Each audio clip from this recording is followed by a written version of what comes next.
Victoria Daniels stared at the test results on her desk, the words blurring before her eyes. Stage 4. No chance of survival.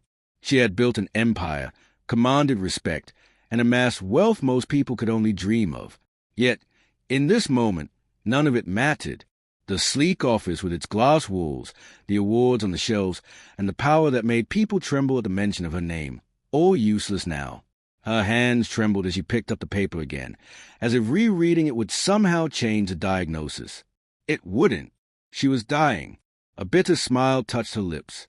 50 years of life, and what did she have to show for it? A company? Yes. Success? Yes. A single memory of love, of intimacy, of passion? No. Victoria dropped the paper, pressing her fingers against her temple. Not even once. Not even a single stolen kiss. Not even the warmth of another body beside hers. She had spent her entire life choosing work over relationships, discipline over emotions. And now, with death knocking at her door, regret clawed at her heart. A sharp knock on the door interrupted her thoughts. "Ma, are you okay?" a familiar voice asked. Victoria sighed, already recognizing the deep yet gentle tone. Kelvin. She had hired him 5 years ago when she needed someone to manage her home. Unlike most employees, Kelvin never acted afraid of her. He was quiet but observant, respectful but never timid. And in her cold, empty house, he was the only human presence that felt real.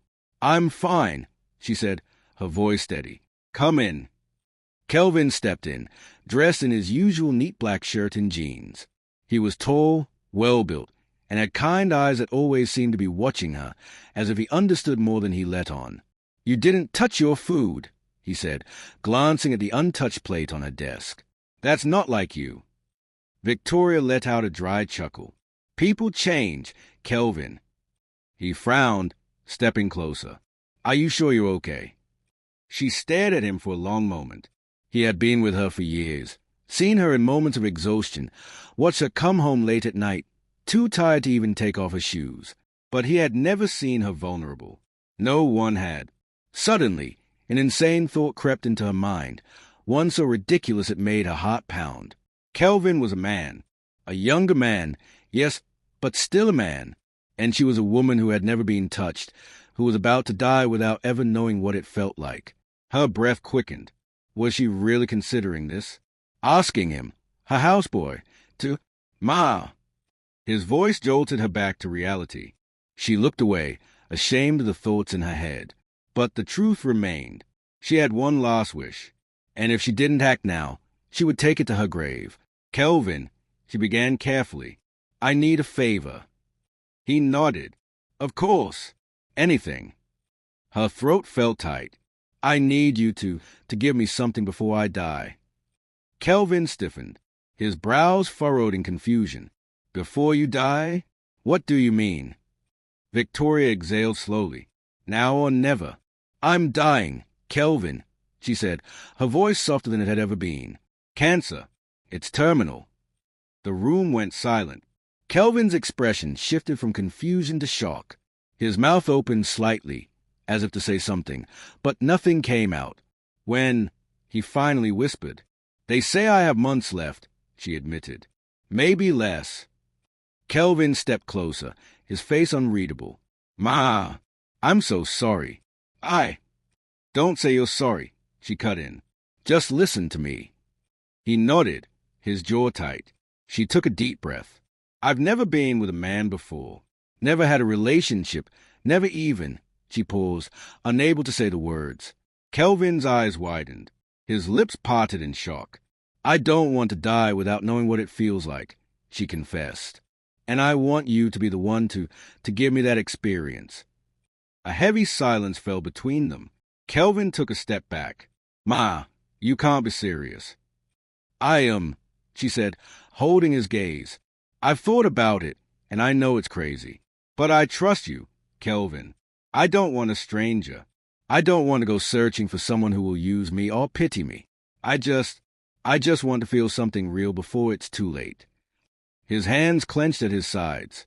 "This is a lot, Ma. I don't even know what to say." "Say yes," she whispered. Kelvin ran a hand over his face.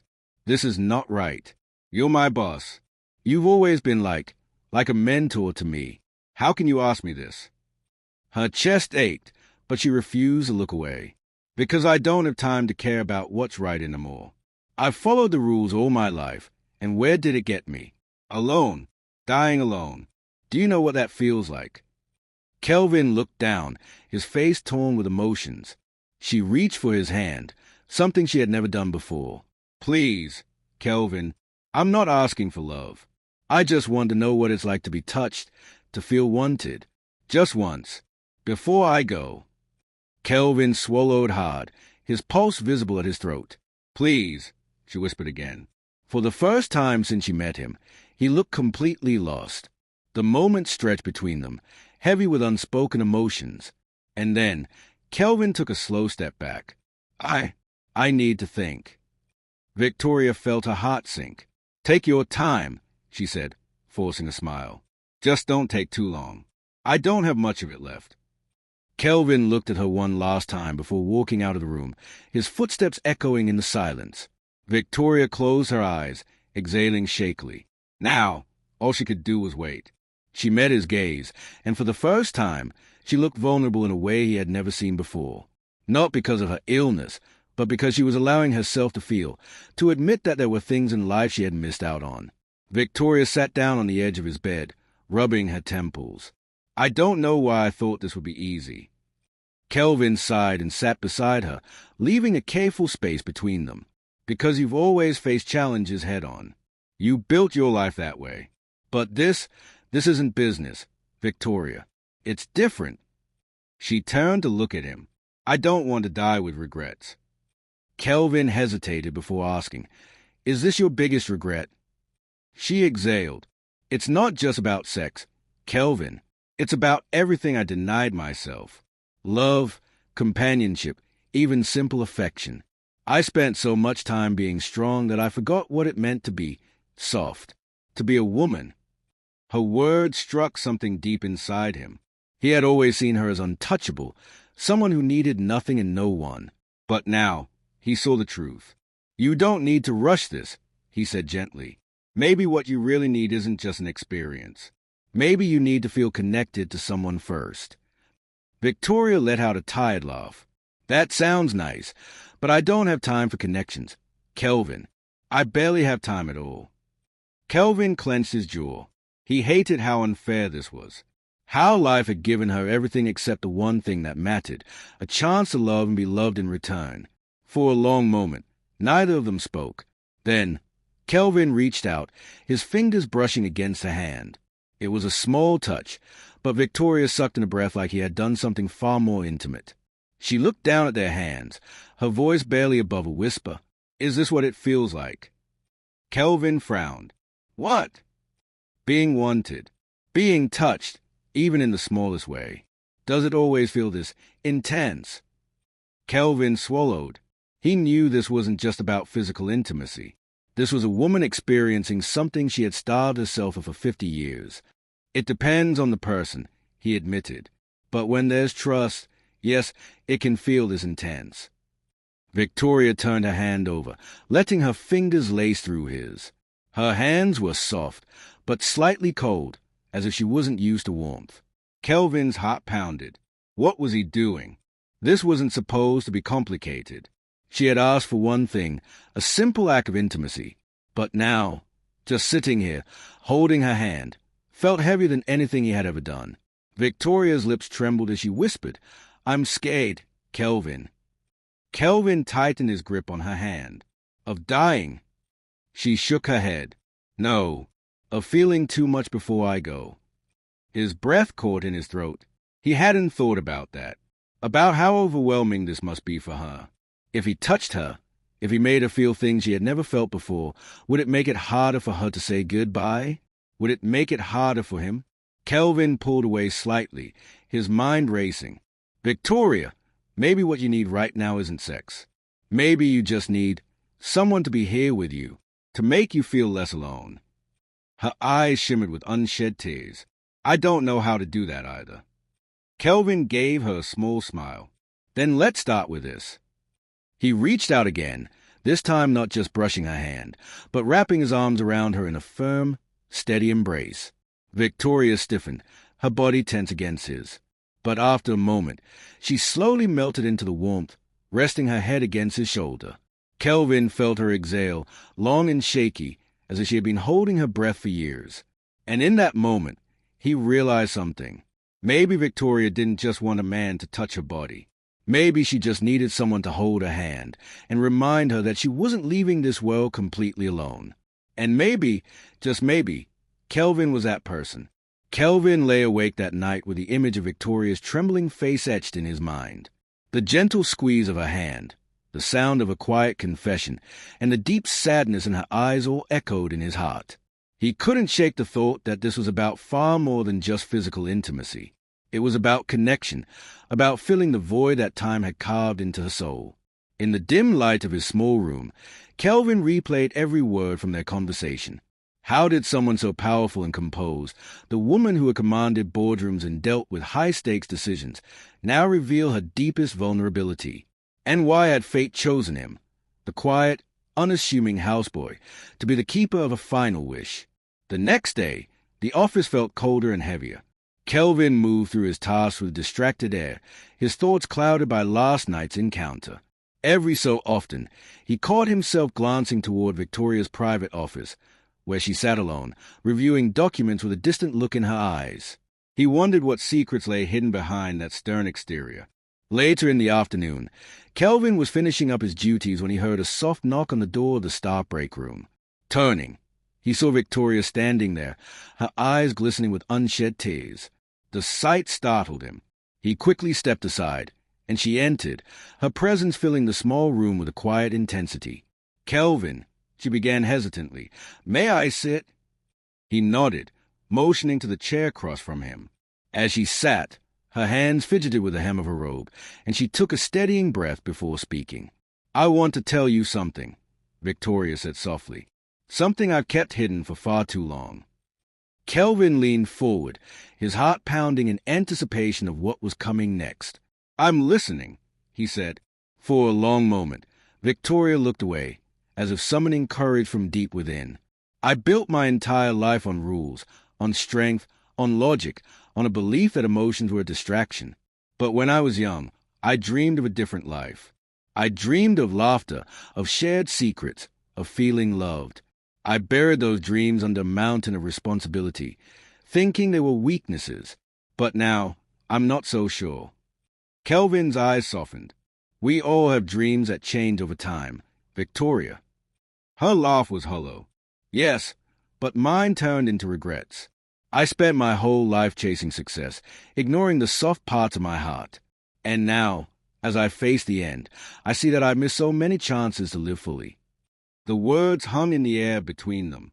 Kelvin realized that the confession was more than an explanation for her request. It was an admission of years spent locked away in an emotional fortress. He wanted to comfort her, to let her know that even in these final moments, she wasn't alone in her suffering. "I've always seen you as this invincible woman," Kelvin said gently. "But I know now that you're hurting." Victoria looked up, tears beginning to spill. "I'm not just afraid of dying, Kelvin. I'm afraid of leaving this world without ever having felt truly seen or touched, not just in body, but in spirit. I thought if I could experience even a small taste of what I missed, it might help ease this pain." Kelvin swallowed hard. "Victoria, I want to help, but I'm scared too.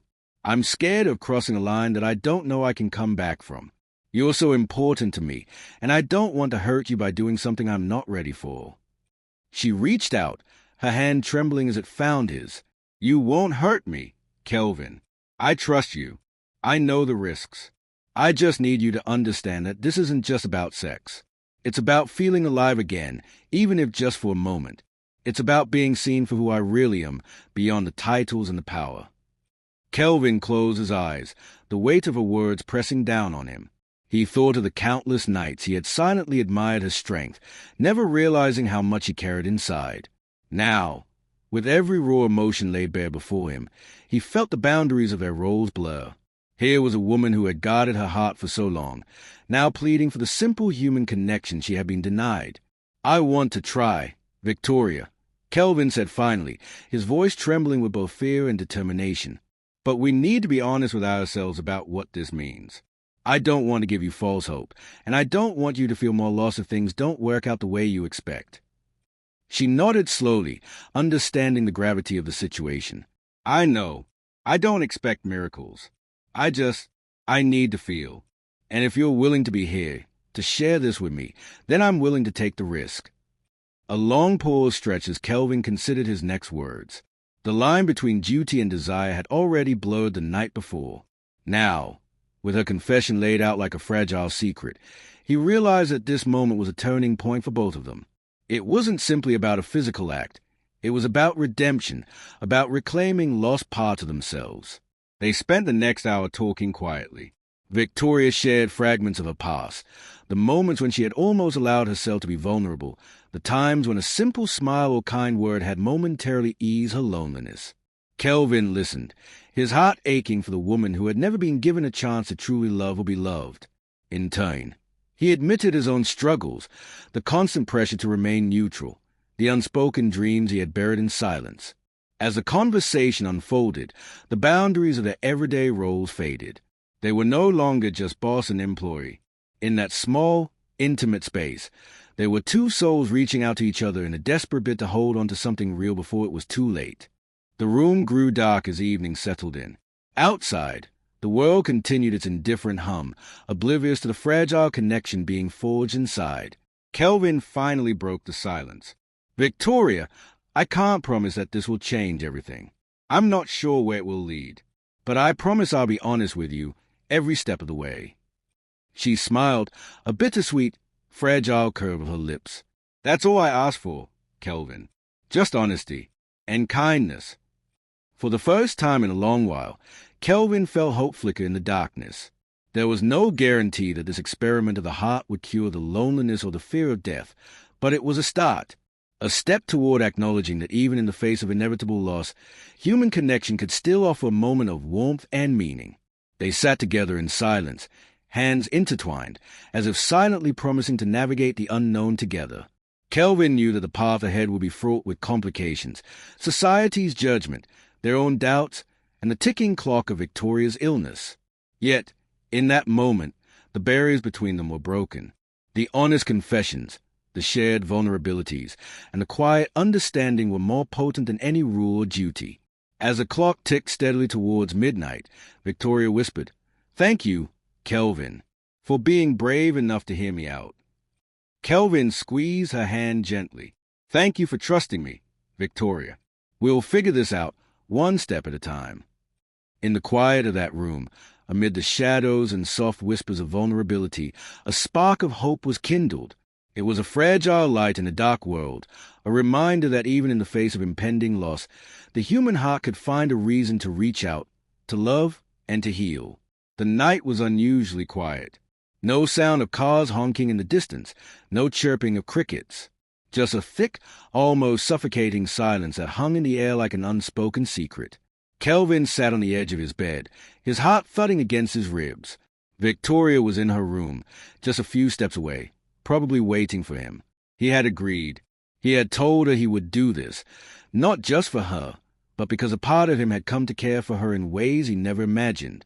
But now that the moment was here, he felt frozen. Was he really about to cross this line? This wasn't just any woman. This was Victoria Daniels, his boss, a woman who had built an empire, a woman who had spent her entire life denying herself love and warmth. And now, with death staring her in the face, she wanted to know what it meant to be touched, to be wanted. Kelvin ran a hand over his face. He had never been with a woman like her before. She was older, experienced in life, but not in love. He didn't want to hurt her. He didn't want to make this feel like a transaction. Taking a deep breath, he rose to his feet and walked to her room. The door was slightly open. Inside, Victoria sat on the bed, dressed in a simple silk nightgown. Her bare shoulders gleamed under the soft glow of the bedside lamp. She wasn't wearing makeup, and for the first time, she looked completely vulnerable. When she saw him, she let out a shaky breath. "You came." Kelvin nodded, stepping inside and closing the door behind him. A thick silence stretched between them. Victoria swallowed hard. I don't know what to do, she admitted, her voice barely above a whisper. I've spent my whole life controlling everything, planning every move. But this, I don't know how to prepare for this. Kelvin's chest tightened. He moved closer, sitting beside her on the bed. You don't have to plan this, Victoria. Just let it happen naturally. She turned to him, her eyes searching his face. I'm scared. He reached for her hand, lacing his fingers through hers. I know. For a moment, they just sat there, breathing each other in. Then, slowly, Kelvin lifted his other hand and touched her cheek. Victoria closed her eyes at the contact, leaning into his palm as if she had been starving for touch her entire life. Kelvin swallowed hard. This wasn't just about fulfilling a wish. This was about giving her something real, something that wouldn't feel empty when the night was over. He leaned in, pressing a soft kiss against her forehead, then her cheek. Then, finally, he hovered over her lips. Victoria opened her eyes, searching his face one last time before she whispered, Please. Kelvin closed the gap, kissing her gently, deeply. And in that moment, Victoria Daniels, the woman who had spent a lifetime being untouchable, finally let herself be held. Hours later, Victoria lay in bed, staring at the ceiling, her body wrapped in a warmth she had never known before. Kelvin was beside her, his fingers tracing lazy circles on her arm. He wasn't asleep. Neither of them were. She turned to him, searching his face. Do you regret this? He shook his head. No. She swallowed. I thought I would feel different, like something inside me would change completely. But right now, all I feel is a strange sense of peace. Kelvin smiled softly. Maybe that's what you really needed, Victoria. Not just the act itself, but the intimacy, the feeling of being close to someone. She exhaled, staring at him. I think you're right. A comfortable silence settled between them. But then, a thought crept into Victoria's mind, one that made her heart squeeze painfully. What happens now? She asked hesitantly. Kelvin sighed. I don't know. Victoria sat up, pulling the sheets around her. I don't want you to think this was just a dying woman's request. You mean more to me than that, Kelvin. He propped himself up on one elbow, looking at her seriously. And you mean more to me than just a boss. Her throat tightened. This was dangerous. This was something she hadn't prepared for. She had expected guilt. She had expected awkwardness. But she hadn't expected this. This soft, blooming ache in her chest. This terrifying, beautiful thing called love. Kelvin reached out, tucking a strand of hair behind her ear. I know you don't have much time left. But if you'll let me, I want to be here for you. Not just as your houseboy, but as someone who cares about you. Victoria's heart clenched. She had spent 50 years pushing people away. And now, just when she had finally let someone in, she had so little time left. Tears welled up in her eyes, but she forced herself to smile. Then stay, she whispered. Stay with me for as long as we have. Kelvin pulled her into his arms, holding her close. And in that quiet moment, they both knew this wasn't just about her last wish anymore. This was something deeper. Something neither of them had expected. But was love enough to fight against time? The days that followed were unlike anything Victoria had ever known. She had spent her entire life believing that love was a weakness, something that distracted people from their goals. But now, with time slipping away like sand through her fingers, she realized how wrong she had been. Kelvin was always there, by her side in the mornings, holding her hand when the pain became unbearable, whispering jokes that made her laugh even when she was exhausted. For the first time in 50 years, Victoria Daniels was not alone. But even love couldn't stop what was coming. One evening, as Kelvin helped Victoria to the dining table, she suddenly collapsed, gasping for air. Victoria! He shouted, catching her before she hit the ground. Her whole body trembled in his arms, her lips turning pale. Kelvin's heart pounded as he carried her to the car and rushed to the hospital. She was barely conscious by the time they arrived. Nurses and doctors took her from him, their voices urgent as they wheeled her away. Kelvin stood frozen in the hallway, his hands shaking. He had known this moment would come, but knowing didn't make it hurt any less. Hours passed before a doctor finally walked up to him. She's stable, the doctor said, but you should prepare yourself. She doesn't have much time left. Kelvin swallowed the lump in his throat and nodded. When he stepped into her hospital room, Victoria was awake, looking tired but calm. I scared you, didn't I? She murmured. Kelvin sat beside her, taking her frail hand in his. Don't do that again. She smiled weakly. No promises. Silence stretched between them before Victoria finally sighed. Kelvin, there's something I need to tell you. He frowned. What is it? She hesitated, her fingers tightening around his. I knew my time was short when I asked you to be with me, she whispered. But I didn't tell you how short. Kelvin's heart clenched. She turned her face away, ashamed. I was given 2 months, Kelvin. That was 6 weeks ago. Kelvin felt like the ground had been ripped from beneath him. He had known the cancer was aggressive. He had known she was dying. But he hadn't realized how little time they had left. His eyes burned. Victoria, why didn't you tell me? She looked at him, tears slipping down her cheeks. Because I was selfish. I wanted to experience love without the weight of a deadline hanging over us. I wanted to pretend, just for a little while, that we had time. Kelvin pulled her into his arms, holding her tightly as if he could keep her here just by sheer will. You should have told me, he choked out. She sobbed softly into his chest. Would it have changed anything? Kelvin had no answer, because deep down he knew the truth. It wouldn't have changed a thing. He still would have loved her. The final goodbye. The days blurred together after that. Kelvin refused to leave her side. He fed her when she was too weak to eat, read to her when she was too tired to stay awake. And every night, he held her close, as if his arm could shield her from the inevitable. One evening, as the sun dipped below the horizon, Victoria reached for his hand. Kelvin. Yes. Will you do something for me? Anything. She smiled faintly. When I'm gone, don't let this be the end for you. Live, love, be happy. Promise me you won't let grief steal the rest of your life. Kelvin's throat tightened. Don't talk like that, Victoria. She squeezed his hand. Promise me. Tears spilled down his face, but he nodded. I promise. Victoria exhaled slowly, her eyes drifting shut. Thank you, Kelvin, for everything. That was the last thing she ever said. A love that never dies. Victoria Daniels passed away in her sleep that night, her hand still resting in Kelvin's. The pain of losing her was unlike anything he had ever felt. But he kept his promise. He lived. He loved. And every time he looked at the sunset, he imagined Victoria watching from somewhere beyond, smiling at the love they had shared. Because some love stories don't end. They simply live on in the hearts of those left behind.